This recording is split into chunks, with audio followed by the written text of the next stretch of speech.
Hi, my name's William Henderson, And I'm B. McGraw. and this is the Unjerked podcast. I believe this is episode 10 of our podcast now, so we've been making some pretty good progress as far as putting episodes out. So this episode is going to be on higher education. The big thing people care about is student loan debt, so we'll talk about that, but we'll talk about whether or not higher education is actually useful in society. So that's something else we're going to look at. And To kind why of it's so expensive. And before we continue, so our podcast is semi-affiliated with B. McGraw's website. The Journal of Astrological Big Data Ecology, or jabd.com. So let's get going. Okay, so before we go into the meat of this episode, I feel like what most people really care about, what most of the discussion is about when it comes to higher education, is the student loan issue. At least in the United States, that's what people talk about. There's a few people who are like, oh, college is like an indoctrination camp, XYZ. You know, that's not going to be a huge thing we're going to focus on. The main thing we have to ultimately discuss is student loans. Also, some discussion about why do we go to college at all? It is a question worth asking, I think. And I was curious about the infamous college president hearing over the pro-Hamas, anti-Israel, whatever things, where the famous line where what's her name is just like, oh, there's sometimes the right context to call for the Holocaust of all Jews or whatever. All those sound bites were from that. So I was curious, and I was listening to that because I was wondering what all the concern was over, like what was the context of the questioning to. And there were a lot of conservatives on there going, yeah, college is just liberal brainwashing right now. You basically have zero conservative voices. So I think a lot of people think that. Well, this isn't really what we're going to talk about. There is a pretty clear lack of conservative voices within the actual establishment of academic thought.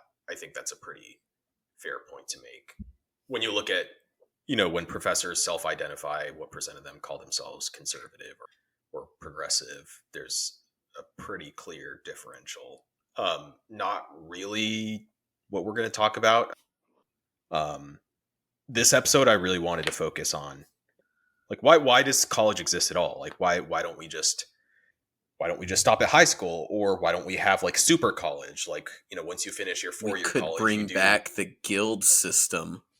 right. But like, once we finish college, we spend 4 years from 18 to 22 going to college. Why don't we go to like super college from age 22 to 26 and then go to super college? Like, there's obviously, like, okay, there's a certain amount of education that's too much. There's a certain amount that's too little.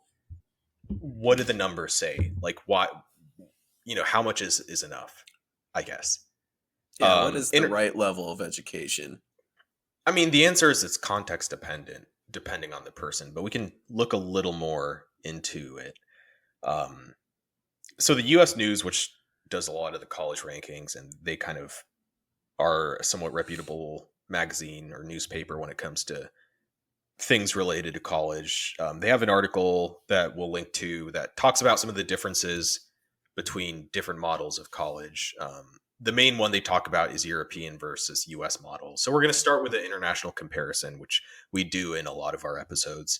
The big thing, it's actually relatively interesting. So the US system is much more of a sort of liberal arts focus, where there's a broad-based look at multiple different topics. And the theory is you get, basically you learn a little bit about a lot of things before you specialize your last 2 years.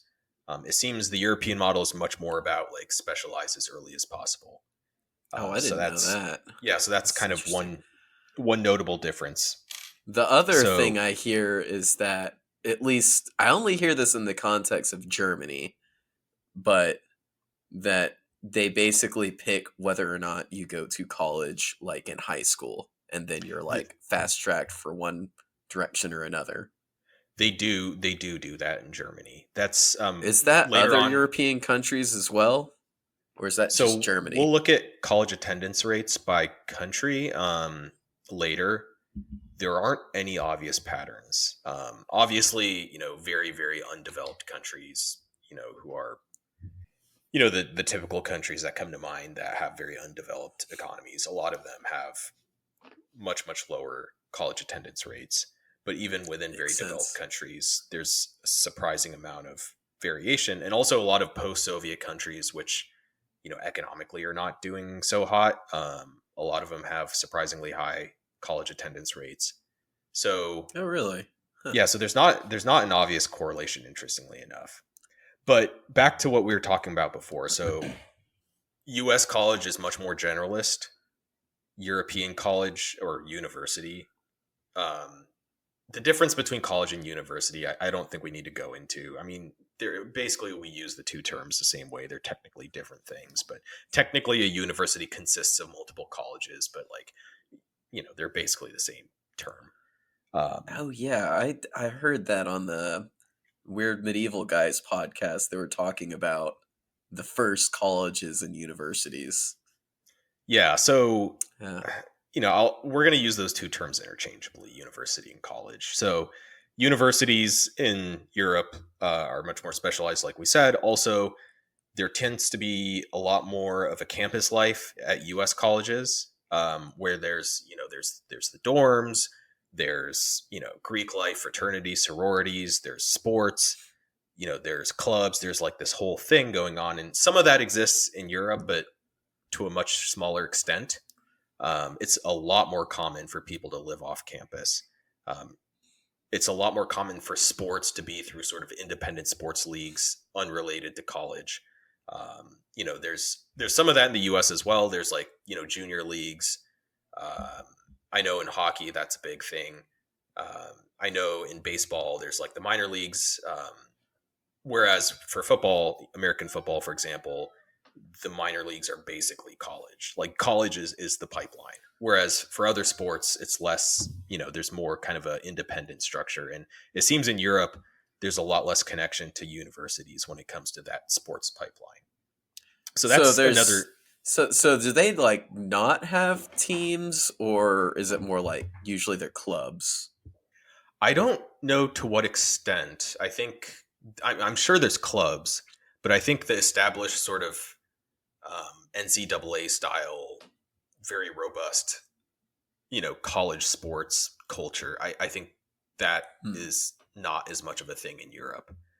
So, and when you think That's about it, because interesting. obviously, like soccer or football, as most people call it, um, it's huge in most of the world, and of course in Europe it's big. But when you think about like European soccer teams, they're all professional teams. Like when you think about like famous sort of games, soccer matches in Europe, you don't really think of like, Oxford versus University of Paris or whatever. Like that's not No, a you don't. thing. Whereas in the US, college football is huge.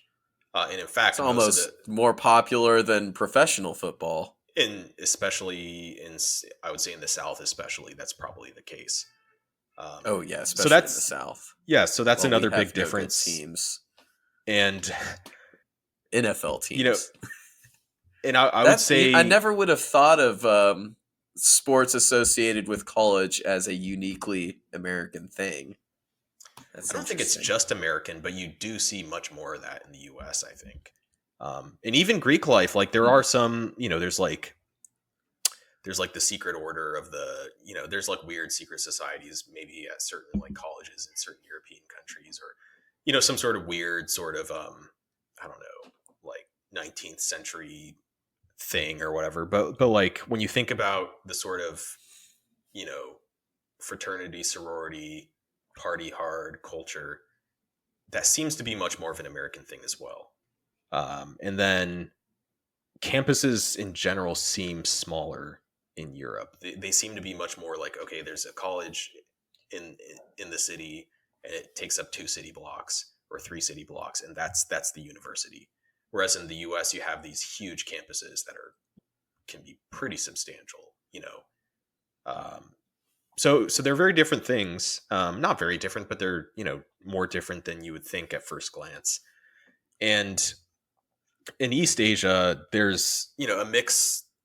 There's a mix of things. I think East Asia has its own tradition. When you think about the Chinese sort of the exam system for their civil service that they had in sort of the imperial era, there, that obviously is a thing that was part of their sort of culture. And then, as part of being exposed to the West during the age of colonialism, you know, they had exposure to different models of college, basically. So you see kind of a mix. It's not as binary, but you do see different influences there in East Asia. So that's kind of what college looks like, in different regions, as far as like what do they actually offer. When you look at attendance rates, and this is, OECD data that, via Wikipedia, but a lot of OECD data will looks at college attendance by age group and then by country. Obviously, more recent age groups tend to have higher college attendance.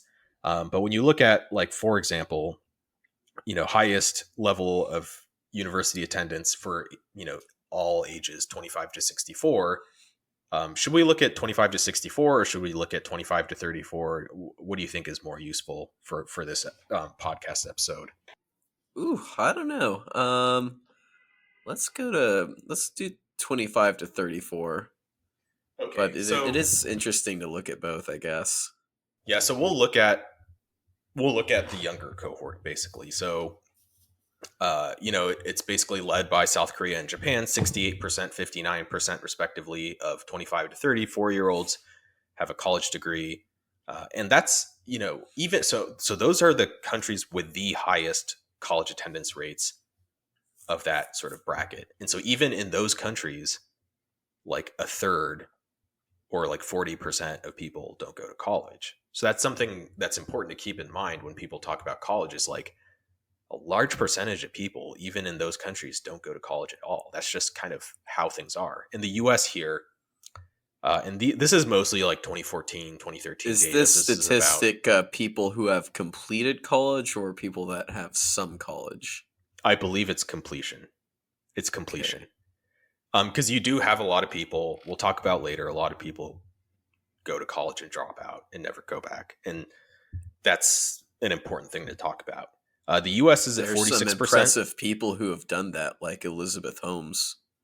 Well, I think a lot of those college dropout stories are like, I dropped out of college, and the only things that I could have fallen back on were like my rich lawyer parents and Harvard, which was going to let me go back, if I decided to go back. Technically, yes, Bill Gates was a college dropout, but like, he dropped out of Harvard. And if he wanted to go, for the sake of making assumptions, let's assume dropouts' lives are not going the best. Not saying that's necessarily happens. I think what you'll see is that they kind of encounter the worst of both worlds, where their employment outcomes are not as good as college graduates, but they also have a lot of student debt, which is not great. But the U.S., as of 2014, the sort of young cohort had a 46% college completion rate, which is kind of on the higher end, actually. So, not the highest. A lot of the highest are East Asia, South Korea, Japan, Canada. A couple post-Soviet countries. So Russia has a very high college attendance rate. Lithuania, which is interesting. Yeah. And then is high. And then when you look at the lower end, so of course, developing countries, a lot of them have less college attendance.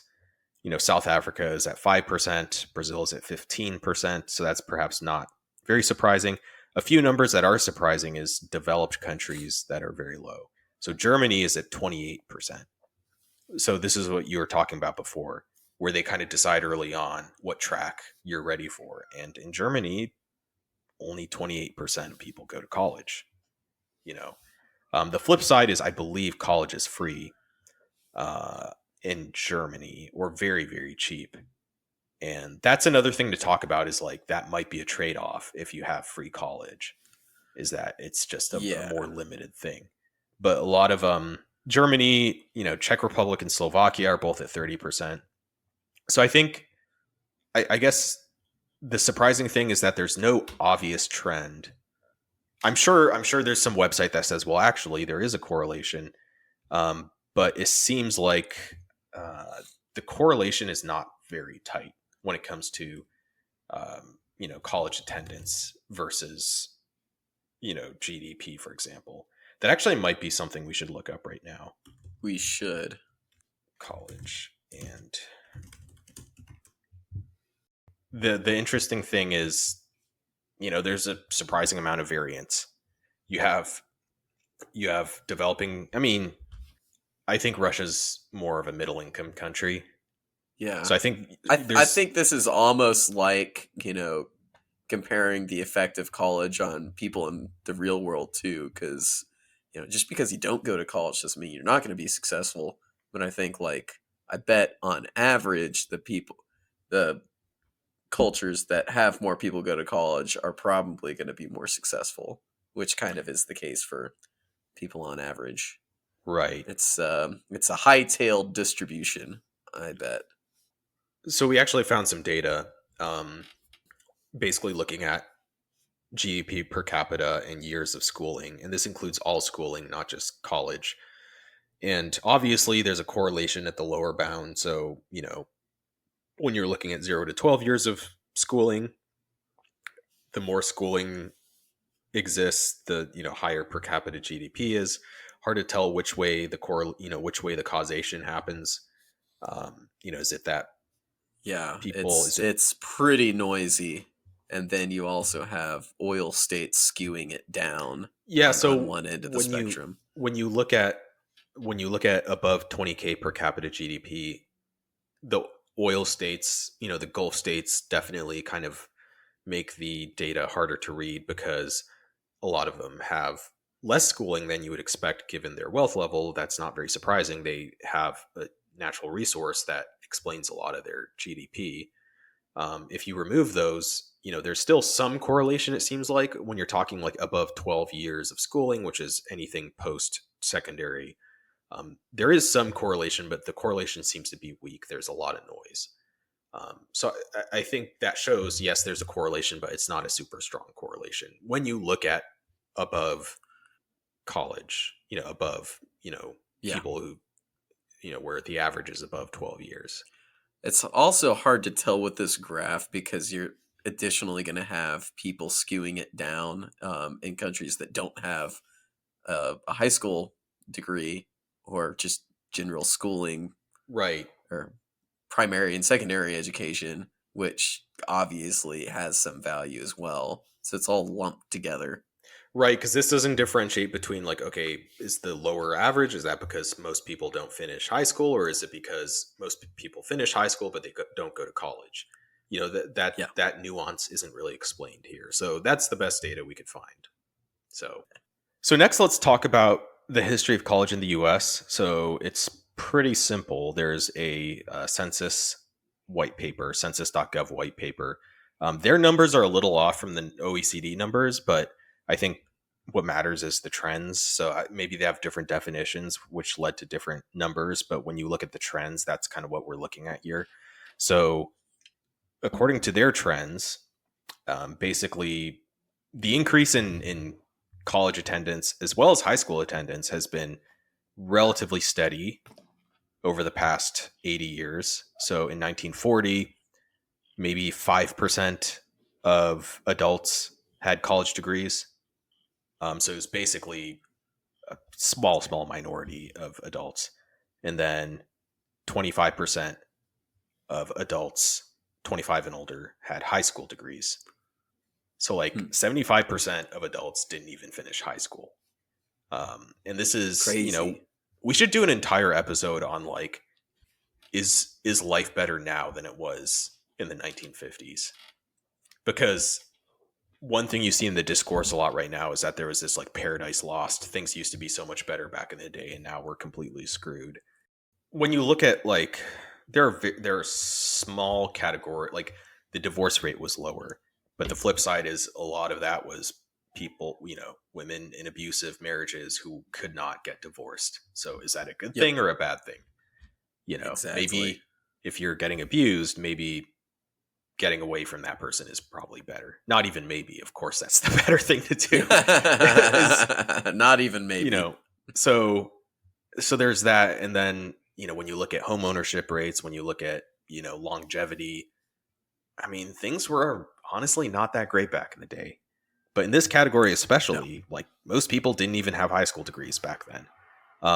The numbers look a little different when you look at ages 25 to 29, just because, there's the lagging effect. And when you look at, the whole population versus just the young people. And so the high school completion rate kind of plateaued in the mid 70s. And they're hovering around 85% now, 85 to 89, which is still lower than I Huh. expected. Yeah, I I would have thought, expected it to be higher. yeah, I would have expected like 95% completion rate or something. Like, but Yeah, there's a what do you good, think? Because making it so low, like what demographic probably makes up the majority of that percentage? What do you think? It's I like mean, people immigrants who, that never had the opportunity or something. I mean, there's always intellectually disabled people. That's There's, true. um, you know, maybe someone who went into the juvenile criminal justice system because they like, robbed someone at gunpoint or something. It's hard to tell, why exactly it is. But because, there's the effect of like there's the older people who didn't go to high school who are dying off. The actual total number of adults who've gotten high school degrees is still continuing to rise. Um, Hmm. but among the young cohort, it's kind of mostly plateaued since the 70s. On the other hand, when you look at college, it's basically a steady rise in both categories. With a few bumps here and there, but for the most part, it's a steady rise. So the number of people with college degrees now is basically the highest it's ever been. Cool. The numbers on for the census website say 30%, whereas the numbers we looked at before said like 48%, or I forgot what exactly it was. So I don't know what the difference is. Maybe it's like definitions of 2 versus 4 year college. Maybe there's some discrepancy that explains that. But I think directionally, the point that this makes is that there's more educated people now than ever. From a if you're looking purely at degrees obtained, that's just a reality.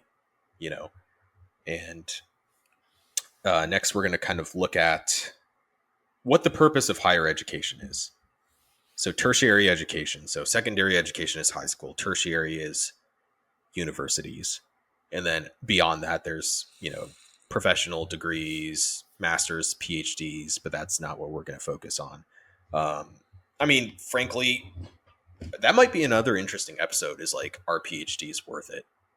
Oh gosh. But we're Yeah, that would be but we're mostly talking about just bachelor's degrees essentially.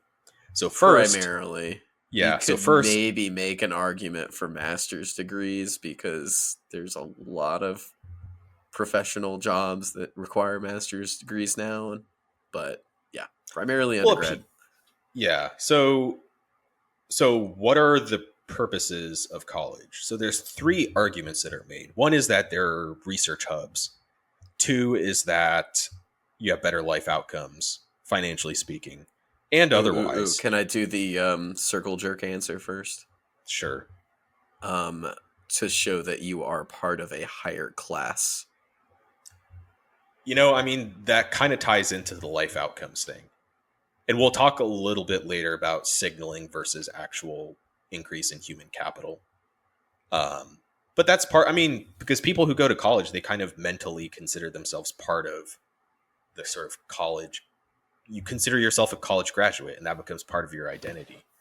And I think a lot of discontent with people who get, not so great jobs after college is they feel like their financial life does not match their self-imagined social status, if that makes sense. Oh yeah.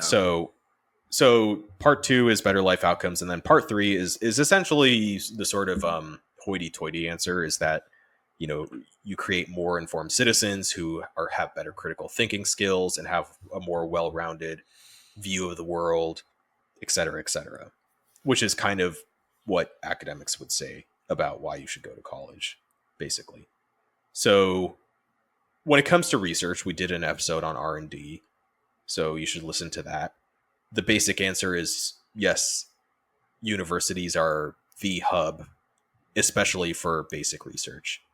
Gonna It go out on a changes. limb and say that you are very unlikely to do research if you don't go to college. Yeah. And also basic research, when you do research at a government agency or at a company, it's more likely to be applied research or development. And so basic research is an area that academia or the academy does do a good job, or at the very least is sort of a large presence. So I think that's a pretty fair argument. When it comes to life outcomes, so the research is pretty clear when you're looking at a median level or a mean level, or when you kind of look at that perspective, it's pretty clear that on average, college graduates earn more than people who don't go to college. I don't think that's a very controversial statement to make. I think some of the confusion happens at the margins. I do think there's an overlap we'll talk about later of like people who maybe didn't choose the right path in college and end up making less than someone who went to trade school. That is a thing. But if you're talking about the averages, college graduates do make more. So on the Social Security Administration website, they have an article that talks about this. So when you're looking at lifetime earnings, it's a 900K premium to go to college for men, 630K for women. When you talk about graduate degrees, it's 1.5 million and 1.1 million. So that's pretty clear. Even if you control for other variables, because people who go to college usually have more resources to begin with. If you control for that, it's still 655K premium for men and 450K for women. So this is lifetime earnings. And then the final note is, okay, well, but that's the future value, but you need to look at the present value because money now is worth more than money in the future, because of cost of capital, interest rates, etc. And so if you do the calculation that says like, okay, what is the present value of your future earnings adjusted for, the money you could earn in the meantime, etc., the premium shrinks, but it's still there. So the premium is 260K lifetime earnings as far as present value goes for men and 180K for women. For graduate degrees, it's 400K men, 310K women. So on average, it seems like a pretty obvious decision to go to college, financially speaking. And when you look at the average student loans, I didn't look that number up, but it's usually in like the mid five figures range, like the 30K to 50K range is kind of the numbers I'm seeing usually. And so the lifetime earnings, even in present value terms, is significantly more than that.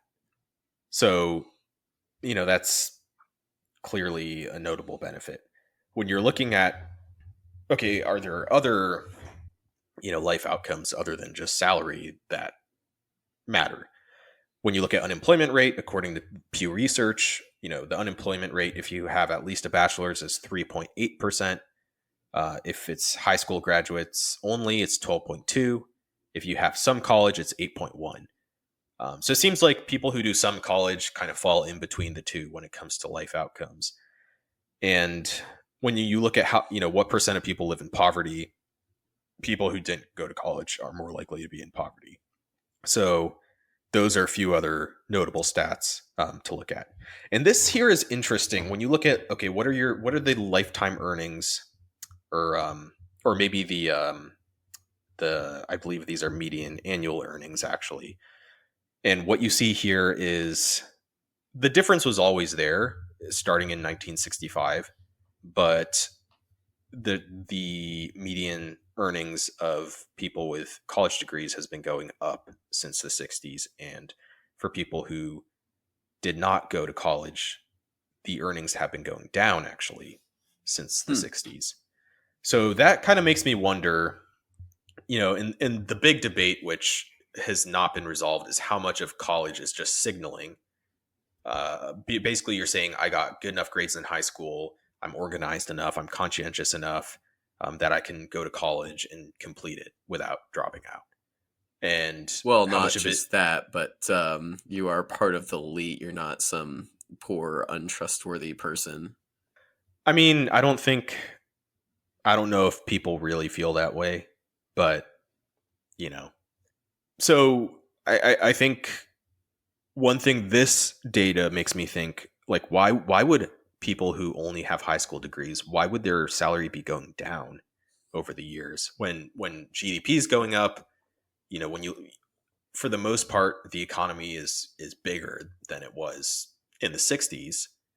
Why would your salaries be Hmm. lower? And that kind of makes me feel like a lot of the, there's no evidence for this, but for me this is a data point saying, like, okay, maybe a lot of people who are going to college now are the type of people who would not have gone to college in the 60s. And so they're doing jobs that were not did not require college degrees back in the day, but they do require college degrees now. So how much of Yeah. this is like, okay, if you don't have a college degree now, you're either working in consumer retail or you're working in the trades. I mean, because when you think about like what jobs currently do not require college degrees, it's people in trades, it's people in retail. Um, you know, you got truckers. I mean, what else is there? Well, I think it's like it's a creeping requirement. Like if it's a supposed like white collar job, um, whether or not you actually need a college education to do it, if all the other white collar applicants also have a college degree, then all of a sudden it requires a college degree. So Right. it's almost like a prisoner's dilemma. Like if a certain portion of the population just goes, you know what, I don't actually need that college degree. We can, you know, check our email and make PowerPoint slides without going to college. Um, Everyone could just do it, but you're not going to do it. You're going to get that college degree and get the better job. So when it comes to that the whole argument about, college, is it signaling, or is it actually, did you actually improve skills?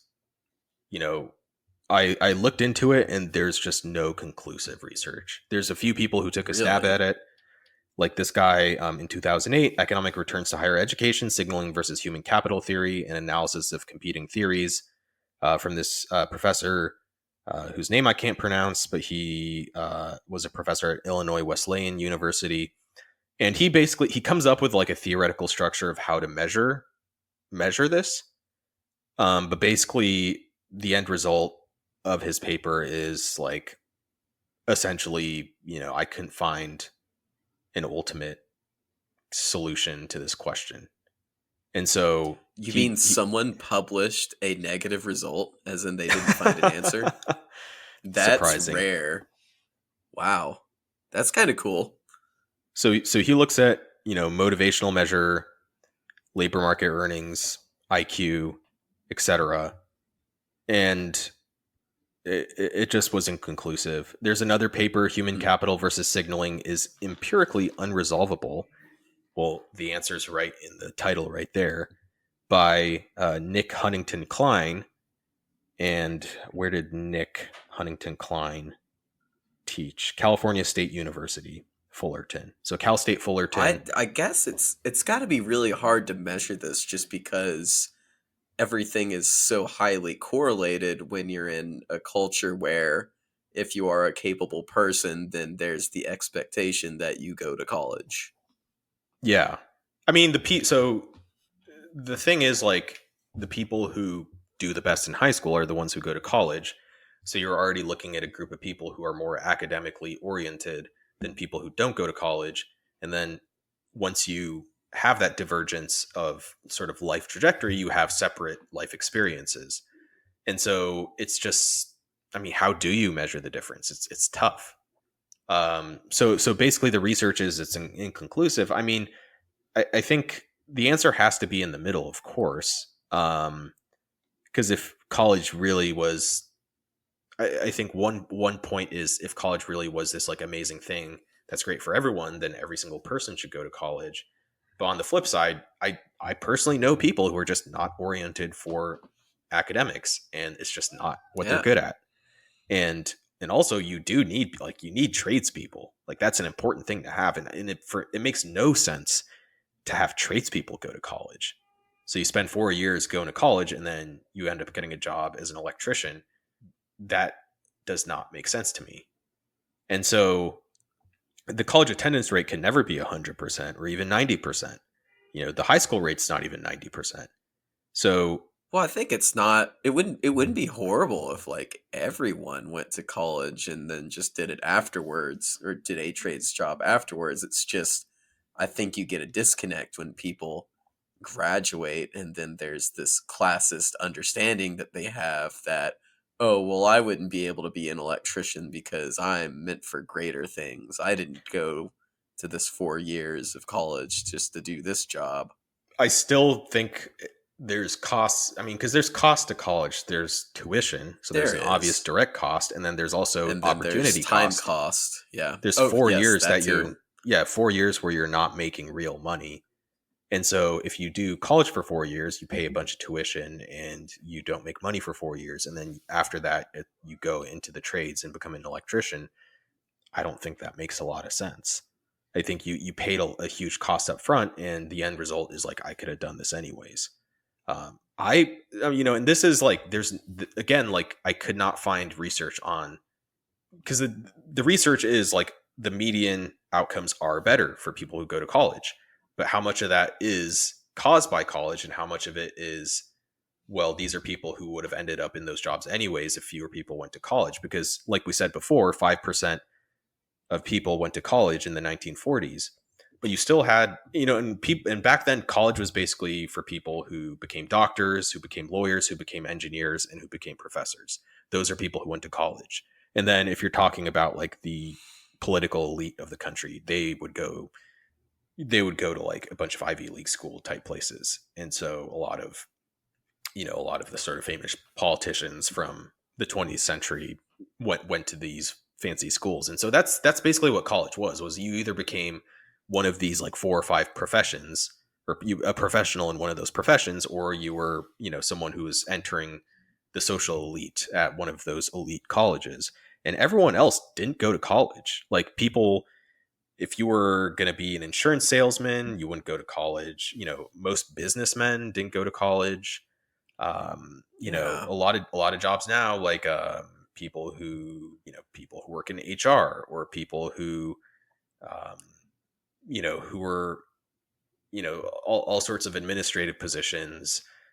Most of those jobs, people didn't need college degrees back then.